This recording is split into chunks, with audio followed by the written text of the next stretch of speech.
What's up, everybody? I am Shane Murphy. This is the Man Cave broadcast, and I am joined this week by my very good friend, Bad Bob, over on Twitch and YouTube. What's going on, Bob? Hello. How are you, man? Uh, Fantastic. Good, Very good, fantastic. It's a pleasure to be here. good. I'm Um, glad. It's a pleasure to have you. it's Thank you. It's a wonderful, magical, fantastical Tuesday. Is it Tuesday? It is Tuesday. Tuesday evening. Nice. How's the Thank you. weather over there? In Boston? Rainy. Rainy? Rainy and yeah, freezing actually. What? Freezing, yeah. It was like, dude, legit, it was like the other day, probably like high 60s, maybe 70, right? Mm-hmm. And then today, pouring rain. It's just hot out here, so I'm very, very jealous. For anyone who is new to the channel, catching this on YouTube or the VOD or on Spotify, where the Man Cave broadcast is most easily found for all of your podcast needs, go ahead and tell the people a little bit about you. Give them the deets, man. Where do we find you? So this is the plug time? You want Yeah, me to yeah, plug? yeah, yeah. Plug it. Okay, none of the social media matters to me except YouTube.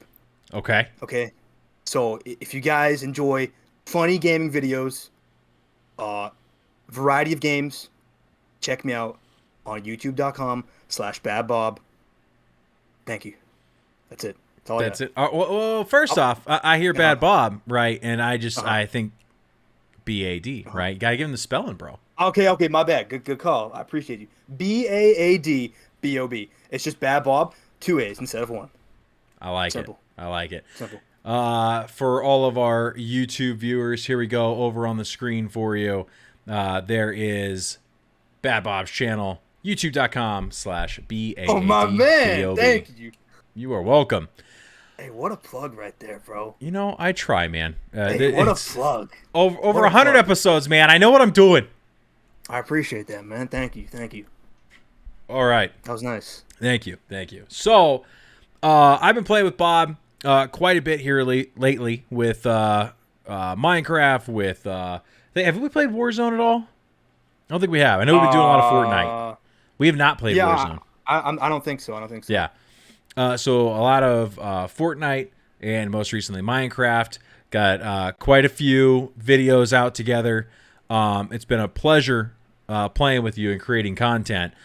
So now it's nice to be able to get in and really just kind of get to know a little bit more about you. Okay. So, what got you into content creation? How long have you been on YouTube and Twitch and streaming and what got you into it? Damn. Okay. We got the like the full on interview going. Okay, I like that. It won't all be that, but to start it off, I thought, why not? Got you. So what got me into it is the first question. Sorry. Yeah. Okay. Um, there is a old now, not really old, but old channel now on YouTube, Vanos Gaming, one of the biggest YouTubers, gaming YouTubers, actually YouTubers in general on the platform. He's 25 million subs right now, I believe, and ever since I'm 24 now, I'd say probably like decade maybe, so like way back in like beginning high school or early or late middle school. I hate you Uh, already. Yeah, right. I enjoyed watching his content. It was just him and his buddies messing around, creating funny gaming videos, and they played whatever they wanted. They didn't care about like uh, the views at first. Obviously, it starts off naturally like that, and they just kind of posted and had a good time, and it was funny. And I've watched him for years, and eventually, I'm like, you know what? I want to do this. I think I can make funny content. I think I can, be quick-witted, crack some jokes with the friends, and make some videos. And that's kind of what I guess originated my path towards doing YouTube. Very So nice. yeah. So when did that start? Like you said, you're 24. When did you start out actually making videos? Let me think. What's the year? 22. We're at 2022, Yeah, right? yeah, yeah. Okay, just gotta be sure. I think so. I made my gaming channel 2018. I don't think I posted until maybe. Actually, no. I posted like late 2018, probably with Fortnite. When Fortnite was popping, is when I started making content, I believe. So I started with Fortnite, then I did Call of Duty. Minecraft, a whole bunch of stuff. But it started Nice. with Fortnite, I believe, and then I wasn't super consistent with it for a while, and I've been much more consistent in the last like year plus. So, um, it's been fun. It's been Nice. fun. Very cool. Yeah. You're sitting at a little over 1,100 subscribers over there on YouTube. What was the success, or what was the biggest part of your success on getting over that hump? Because when you look at Mm. YouTube and partnership and the potential for monetization, now 1,000 subscribers is a very it's a tough road bump for a lot of people to get to. What do you think got you there? Yeah, very, very tough. There's no, first of all, there's no, I think, we were talking about this the other day. I think we were playing Minecraft. There's no real, like, I guess, template to follow, I think, which is weird because I think most jobs, quote unquote, there's like a template that gets you to point A to point B and so Yeah. on and gets you to that, upper echelon of where you want to be. But YouTube, I think, is different because any channel can blow up and it can be completely different from another channel. And then two of the same type of channels can blow up, but they have completely different content and in completely different like ways that they blow up. So it's really weird. Um, I think for me, once at first, I think the hindrance for me was the variety. So people would only subscribe for one game, right? Okay. And if I posted a video of a different game, uh, they wouldn't watch that, right? So that kind of limited me. Uh, but then at the same time, if you do that, there's potential to gain, more people following your channel because certain people like certain games and so on. So it's kind of like a blessing and a curse type thing. What got me over, like, I guess the hump, if you will, it definitely was YouTube Shorts is where it started for sure. Those like the potential to blow up off YouTube Shorts was crazy when they started doing those. I was on the train early actually because I believe they tested YouTube Shorts in I think it was India at first, Okay. and it wasn't really popping in America. So before they like actually officially implemented YouTube Shorts in America, if you uploaded a video that was under a minute and vertical or whatever, it was a YouTube Short, but it wasn't like called that yet. So I kind of did that before it kind of became a thing, and the exposure just like went to the moon, Wow. skyrocketed, and in turn people subscribe.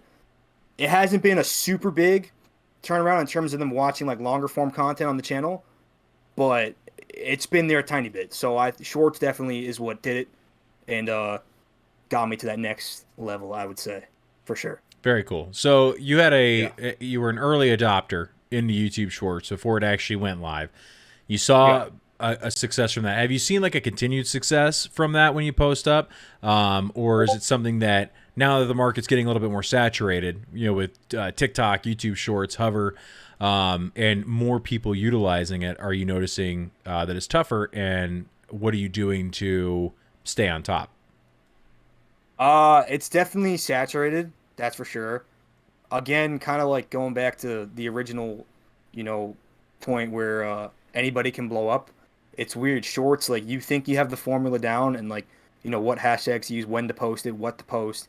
It's random. It's completely random. It's kind of like a roll of dice type thing where, one short where I think super funny won't do well, but then a kind of mediocre short that I just want to throw it because it's, somewhat decent will do tens of thousands of views. Yeah. So it's definitely interesting for sure. What was the second part of that question?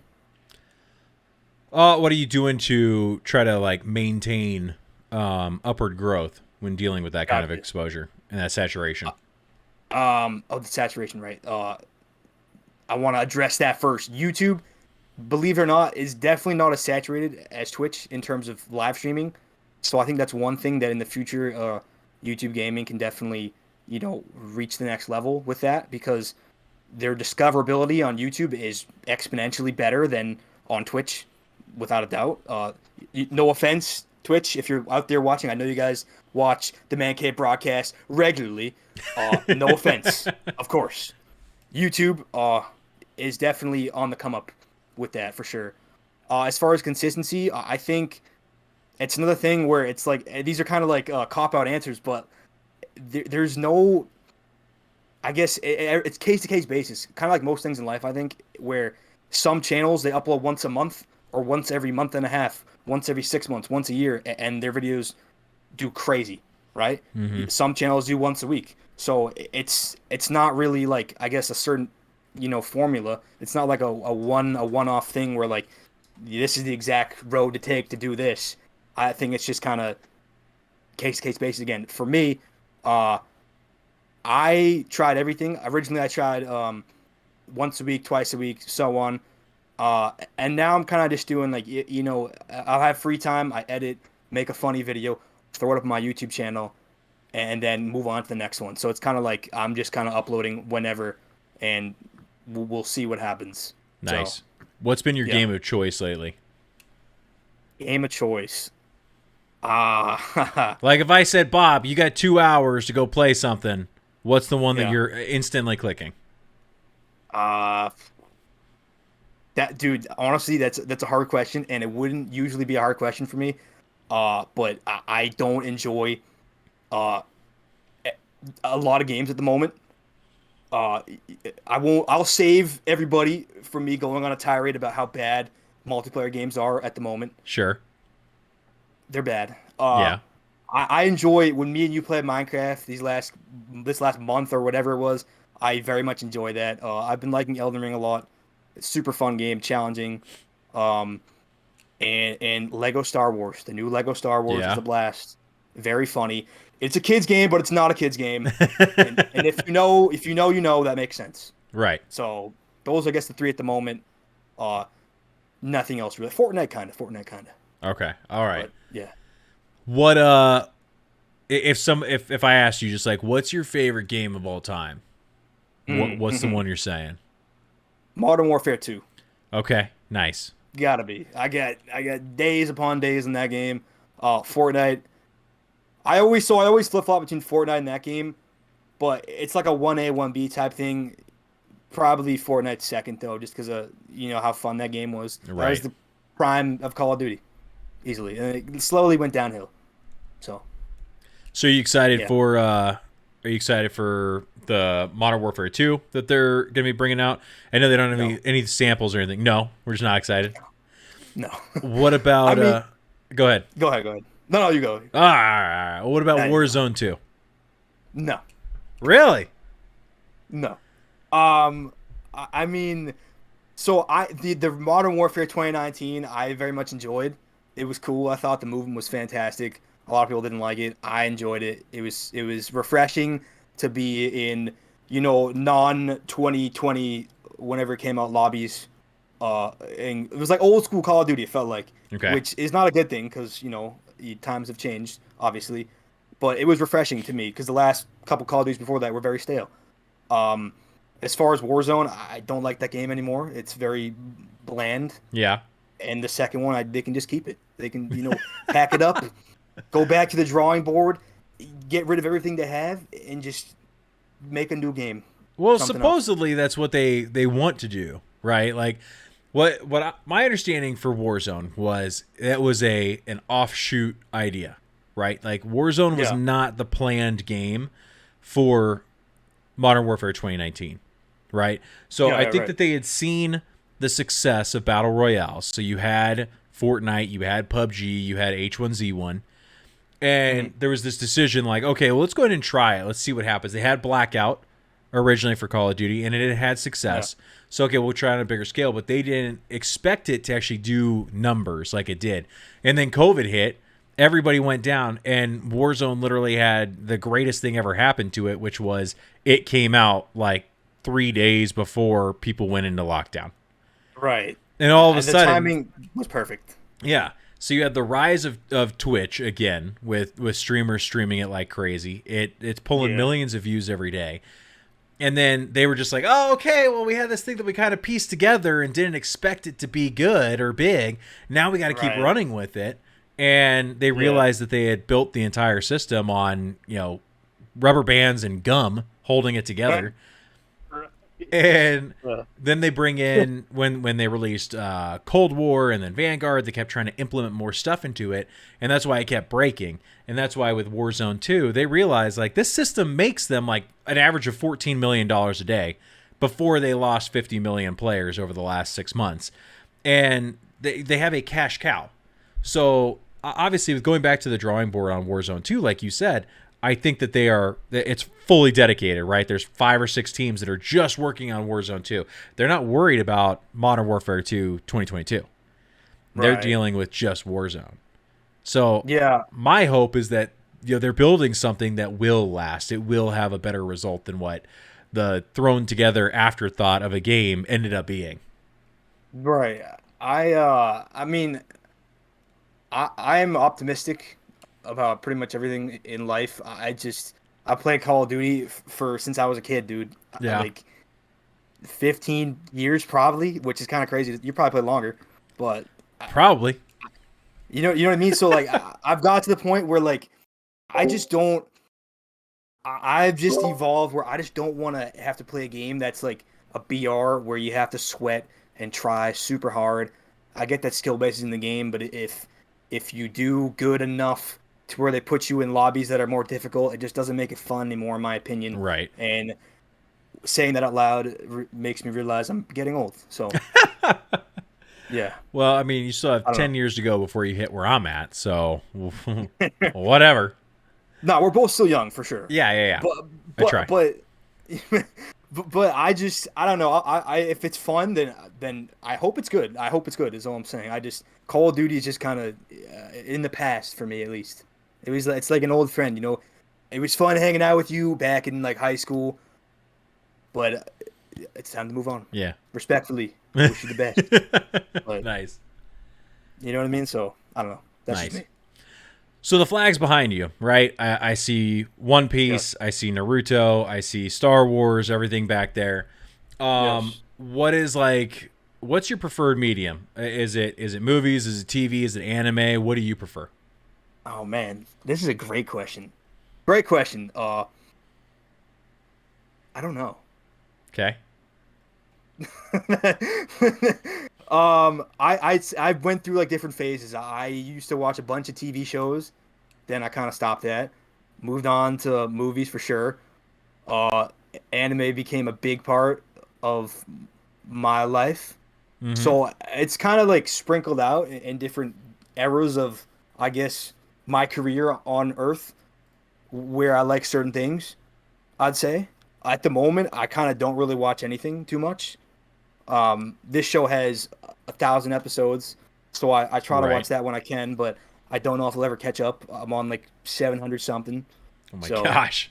yeah, a lot of time is down. We'll see, but I don't know. I have a wide range of I guess likes when it comes to shows and movies and all that kind of stuff. So I don't know, So wide range. this one generally gives me an idea of like who I'm talking to, but what's your favorite anime, right? What's the one that you could put on over and over again? Oh man, that's a great question.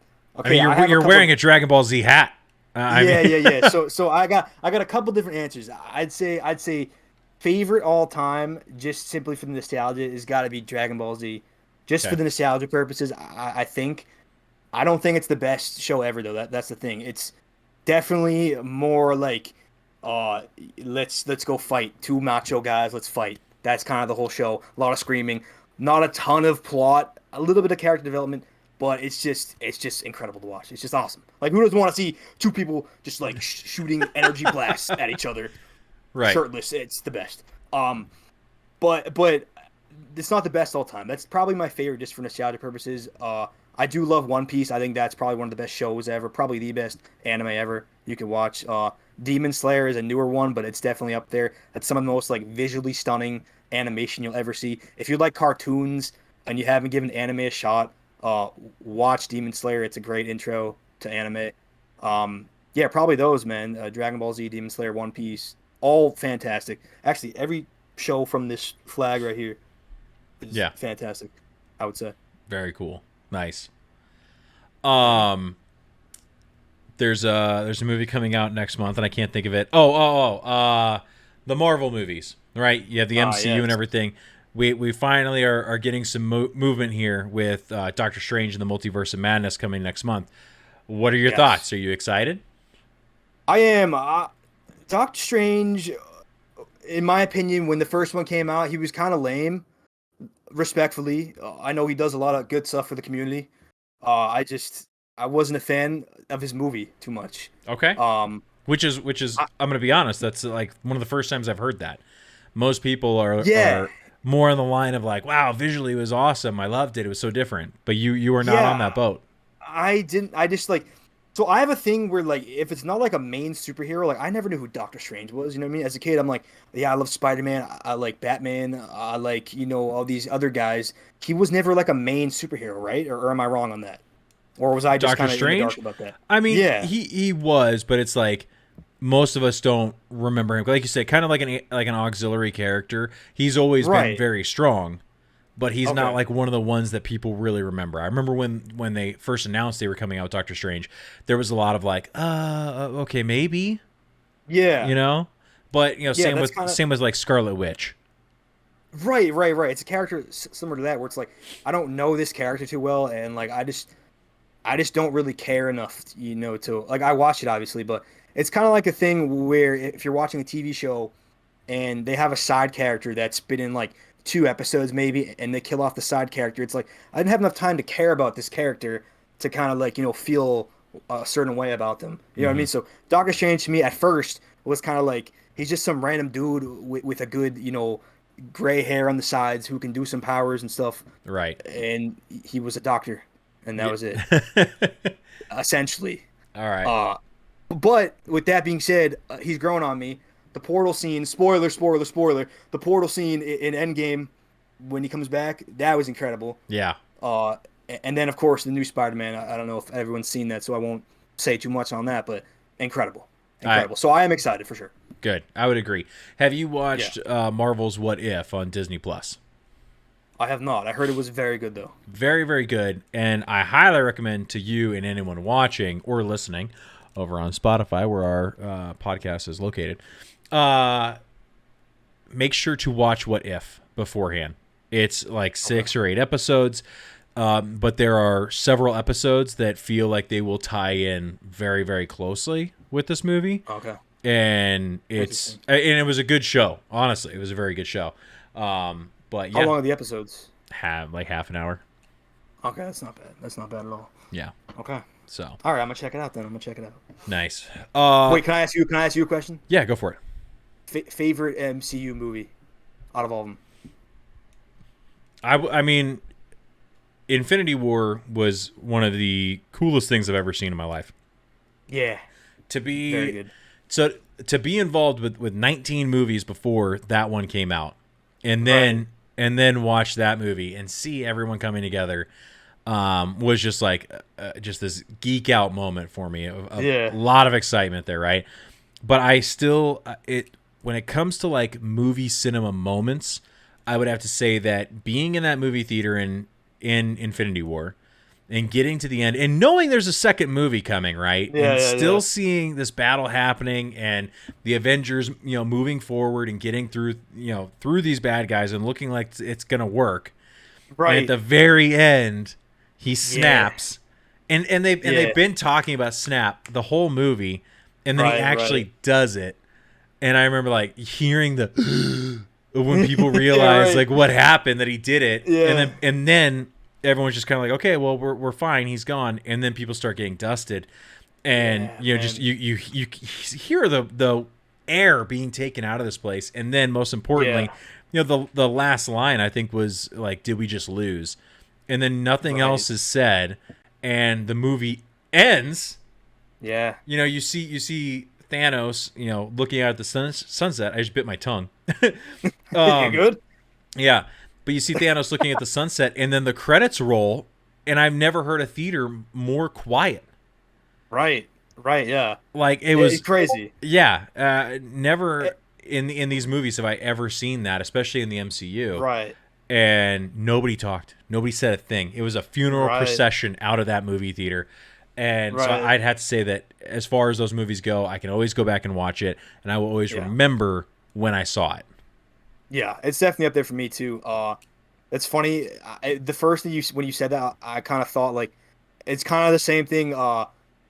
With Empire Strikes Back, it's like the good guys lost, and that Mhm. was such like a culture shock because like movies like the good guys always win in the end. You know what I Right. mean? But in that movie, they lost, And I thought it was cool that like it was like it was necessary and it just was a shock. Yeah. So I really enjoyed that too. Definitely one of the better MCU movies for sure. Yep. Definitely. I would agree. Yeah. Chat says that Captain America lifting Thor's hammer is an absolute cinematic masterpiece in Endgame. I would agree with that. That theater went absolutely bananas when I saw it. Yeah, same. Just hearing them go crazy about how excited it was to see them. And then, of course, after all these movies, he finally gets the chance to say Avengers Assemble. Yeah, and the whole place blows up there. And then, Spider-Man coming back and getting hugged by Tony. And you just hear people like crying because it's like, it was tough. Like his face, like the acting. I understand that there's some people out there, like I know like Martin Scorsese shits on the MCU because he thinks that it's not real movie cinema. But it's like when you see stuff like that and it has an actual emotional impact on you. I mean, I'm totally blown away with what these movies have done because they shouldn't. I agree. It shouldn't have the impact it does, right? Spider-Man coming back and seeing Iron Man. If you told anybody that 20 years ago, they'd be like, "What are you talking about?" And it would sound totally stupid. But now it's like it was great. It was very, very cool. I think that's kind of like a little bit like high roading if you judge a movie based on that. I think if a movie makes you feel something, any way, shape, or form, then it's has to quantify as a good movie, right? Right. I think it's kind of like most things in life. It's all subjective. You can have your own opinion on anything, and I can have mine, and we can go our separate ways. Right. And that's the end of the story. I agree with you, though. I think they're great movies. I think all of them, aside from like maybe 2 or 3, are definitely 7, 8 out of 10. To be honest. Yeah. Fantastic films, I think. Except for the first 2 Thors. Those can die in a fire. Those are okay. They're not. You need to go back and look at Thor's face in the first movie. When they dyed his eyebrows blonde. Oh, is it kind of cringe? It's very scary. Okay. Like, I'll check that out. Yeah, Google it while we're loading Apex. Those weren't the best. Yeah. Those weren't the best. I have a hot take, though, since we're on this topic right now. Ant-Man can just, disappear. That's a bad take. I know. I realize that. But, like, I don't want to root for a guy that's an ant. You know what I mean? But he's the true, like small town hero. Yeah, okay, sure. But, but, like, I just don't. If it wasn't Paul Rudd, the character goes make nowhere. It. He does. The character goes nowhere. If it wasn't Paul Rudd, the character goes nowhere, and that's the truth. That's the truth. So I don't know. Back to the Future was bullshit. he's got some of the funniest lines ever. He probably improv a bunch of those, if I had to guess. Yeah. So, all right. Well, I think right now, how long is this? Can I see how long this has been? We're probably sitting at like 30 minutes or so on the podcast. So, for sure, yeah. I think we can go ahead and start wrapping it up. Real quick, chat says here, one thing I can appreciate about social media is the impact that we have as viewers, as shown in how the newest Spider-Man movie referenced and incorporated like the viral meme of the 3 Spider-Mans pointing at each other. Like, I think that's very cool. A very good example of that is Sonic. Remember when Sonic originally came out and they showed the trailer and it was like this terrifying... Oh, yeah. Yeah. It was like, everyone was like, no, this is not Sonic, get rid of it. And they fixed it, and they made, like, the greatest video game movie of all time. Right. And they made it more, like, aesthetically pleasing. And accurate to the character. Yeah, and it looked like Sonic should look instead of, like, a sickle cell anemia hedgehog. It looked like he looked like he had the hair of, like, one of those troll dolls from back in the day. His face was just like, oh, man, it looked like a little weasel. It was creepy. It was creepy for sure. Yeah, it was like what they went back and redid it and they made something, and honestly, I keep hearing the conspiracy theory that it was done on purpose, that they had the real model built already and they put it out there specifically to garner that negative reaction and get the word of mouth out there, so that when they fixed it, people would be like, oh, they fixed it, we should go watch it because they did it. Wow. I mean, I wouldn't doubt that because they did fix that rather quick. It was pretty quick. Yeah, but I mean the backlash was immediate. Yeah, it definitely was. It So was pretty funny, but yeah, I'm glad they fixed. I haven't seen it yet. I heard they're both very good. Jim Carrey's, I guess, highest rated movie on Rotten Tomatoes, the yeah, second one, it's which his is biggest opening wild, for Jim Carrey. wild, just Yeah, absolutely wild. But good for him and yep, Sonic, I guess. So exactly. So, yeah, all right, we will wrap it up. For those of you who are here on Twitch, we're going to be moving over here to Apex Legends here in a moment. Bob, if you got any last words or if you want to plug the channel one last time. okay. Listen, you guys can follow me on whatever you want. I'm on every platform. I appreciate you if you do, and I appreciate you if you don't. If I could suggest one platform to check me out on, there it is on the screen. I appreciate you. YouTube.com/BadBob. Gaming videos, variety. I got a little bit of something for everybody. I promise there's a game on there that you would enjoy watching. Very funny, good times, good vibes. I appreciate you guys if you check it out. And if you don't, I still appreciate you. That's it. Awesome, man. Well, thank you so much for being on the show. I hope you enjoyed Thank you it. for having me. I did. That was really fun, man. I'd love to do this again. Awesome. Cool. Well, you're more than welcome back. So, Let's do it. other than that, chat just asked about the Red Hot sandwiches. We didn't talk about it. Maybe. I mean, you want to do it? You want to do it next time? Maybe next time Okay. on Dragon Ball Z. 100% down. Yeah, right. There you go. It's full circle. Yeah. All right, cool. So that being said, I am going to wrap this up. Thank you all very much for coming out and watching the show. To those of you who are watching on YouTube, please make sure to follow us out over here on Twitch. You can also find the show there on YouTube and Spotify as well. We have the show for all of your listening needs if you prefer not to be watching over on YouTube or Twitch. Either way, I am Shane Murphy. This is the Man Cave Broadcast. We'll see y'all next time. Good night.